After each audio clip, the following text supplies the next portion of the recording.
I'm a 32-year-old guy who likes to think of myself as pretty laid back. But, like everyone, I have my limits. I have a steady job, pay my bills, and generally keep to myself. For the past 2 years, I've been in a relationship with my girlfriend. Let's call her G. Things between us weren't perfect, but they were good enough that I started imagining a future together. A few months ago, G began talking about wanting to take a proper vacation. Like a real getaway, not just a short road trip. Cancun seemed like the ideal destination, sun, beaches, and the chance to unwind. It sounded like exactly what we needed. We flew out on a Friday morning, and G seemed unusually bubbly, almost giddy. At the time, I chalked it up to the excitement of the trip. But looking back, I see there were small warning signs I didn't pay attention to. For instance, she was glued to her phone during the entire flight. Whenever I glanced over, she tilted the screen away. I joked, "What's so urgent that you can't unplug for a couple of hours?" She waved it off, saying it was just work stuff. By the time we landed, I convinced myself I was overthinking. The first 2 days went well enough. We hung out by the pool, explored local restaurants, and took silly photos like any normal couple on vacation. But on the third day, things started to feel off. G kept stepping away to take work calls, which felt strange for someone who had insisted she wanted to unplug and relax. In the afternoon, she said, "I'm going to check out some shops down the street. Want to come?" I was stretched out on a lounge chair, cocktail in hand, feeling lazy. "Nah, I'm good. Bring me back something fun," I replied. She smiled, but it wasn't her usual smile. It was forced, almost like she was relieved I'd said no. Then she left. Something about her energy didn't sit right with me. I'm not usually suspicious, but for some reason, I decided to follow her. I waited about 10 minutes before heading toward the shops. It didn't take long to spot her. She was sitting at a coffee shop, but she wasn't alone. Across from her sat a man I recognized immediately. Her ex. They were laughing together, like they just shared a private joke. Let me pause here and explain. G had a complicated history with this guy. They were on and off for years before we met, and she had sworn to me that it was over. She even showed me texts where she told him to leave her alone. Seeing them together now felt like a punch to the gut. I didn't want to confront her right then. I wasn't ready for a scene. Instead, I hung back and discreetly snapped a few photos with my phone as evidence. My heart was racing, but I forced myself to stay calm. I followed them from a distance as they left the coffee shop and strolled to a nearby park. They looked comfortable together, too comfortable. At one point, she hugged him before they parted ways. I could have confronted her right then and there, but I didn't. I wanted to see just how deep this really went. When she returned to the hotel, G was all smiles. The shops were great. "I got you this," she said, handing me a cheesy souvenir keychain. "Thanks," I replied, forcing a smile. "Looks like you had fun." "Yeah, it was nice to get out for a bit," she answered, without so much as a flicker of guilt. That night, while she was in the shower, I did something I never thought I would. I went through her phone. I know it wasn't cool, but I needed answers. What I found confirmed everything. Their text revealed that they had been planning this for weeks. The vacation wasn't just a romantic getaway for us. It was a cover for her to meet him.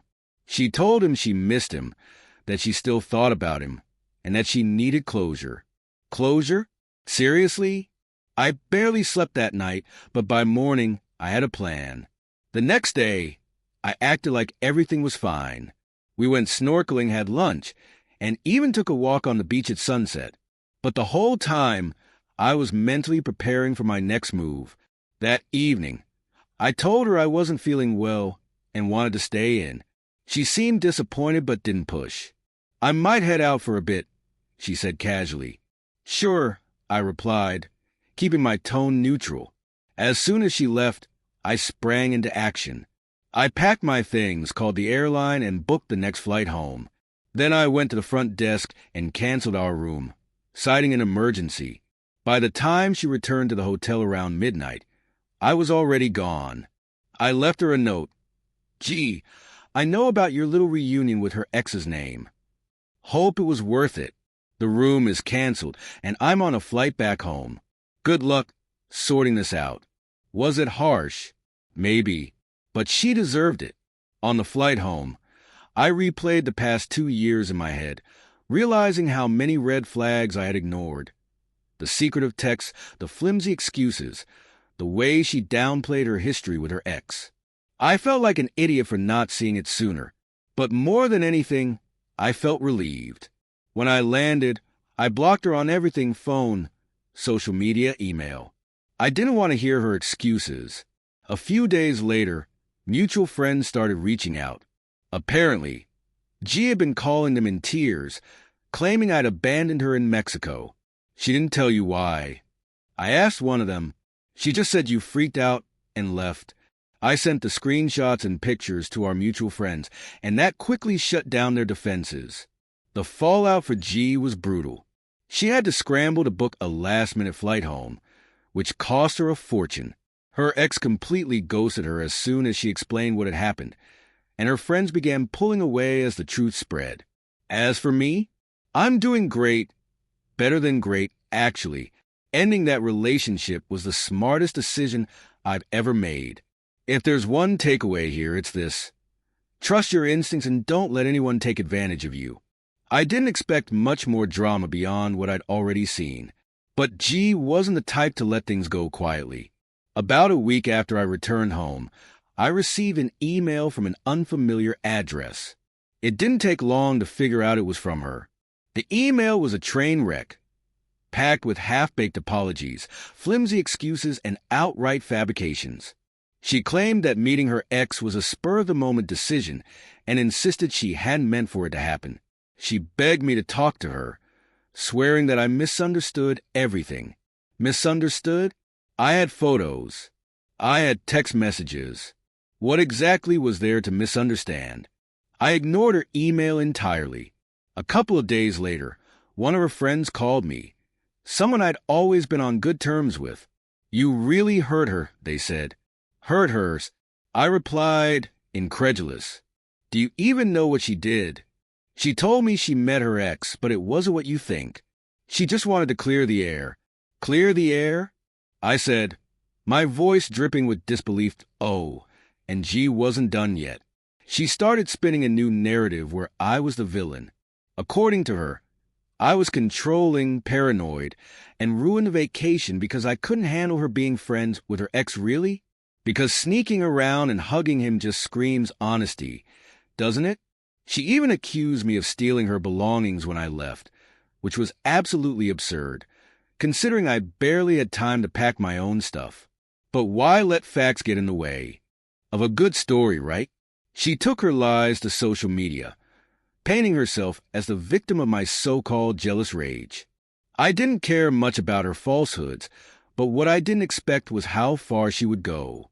One morning, I woke up to a text from my boss, completely confused. Called me, it said. I immediately called him back. What's going on? I asked. We got an email from someone claiming you've been acting erratically and might pose a danger to the team, he said. It included screenshots of text where you supposedly admitted to being unstable. It felt like a punch to the gut. None of that's true, I said, trying to steady my voice. We figured. My boss reassured me. But HR needs you to come in and address it. When I saw the email, my stomach dropped. G had created fake screenshots to make it look like I was threatening people and losing it. The forgeries were sloppy, full of typos, weird formatting, but it was still disturbing. Thankfully, my boss and HR dismissed it as a hoax. But the damage was done. My reputation had taken a hit, and I knew exactly who was responsible. That was the last straw. If G wanted to fight, she had picked the wrong person. I consulted a lawyer, laid everything out. Her lies, the fake screenshots, and her attempt to sabotage my job. The lawyer recommended sending her a cease and desist letter, which I did immediately. The letter was firm and straightforward. detailing her actions and warning her that if she didn't stop, I'd pursue legal action for defamation and harassment. To drive the point home, I had it delivered by a process server. Her reaction? Exactly what I expected. She texted me from a new number, ranting in all caps about how I was overreacting and ruining her life. "You're doing that yourself," I replied before blocking her again. Then I got strategic. G had always been a bit too open about her life on social media. It didn't take long for me to find posts and comments showing her true colors. She had bragged about conning people, flaking on commitments, and even hinted at sabotaging other relationships. I saved everything, not to use immediately, but as a precaution in case she escalated further. And escalate she did. When she realized the legal threat was real, she tried to turn more of our mutual friends against me. She claimed the cease and desist letter was an attempt to silence her, but most of our friends were already on my side. They had seen the evidence. The backlash hit her hard. People started confronting her publicly, questioning her lies about the vacation, the texts, and me. Some unfollowed her online. Others cut her off completely. The final blow came from her ex. Apparently, he had no idea she was in a relationship when they met up in Cancun. After finding out, he posted a scathing rant online, calling her a manipulative liar and warning others to steer clear of her. It was brutal and well-deserved. By the time the dust settled, G's reputation was in ruins. She deleted all her social media accounts and disappeared.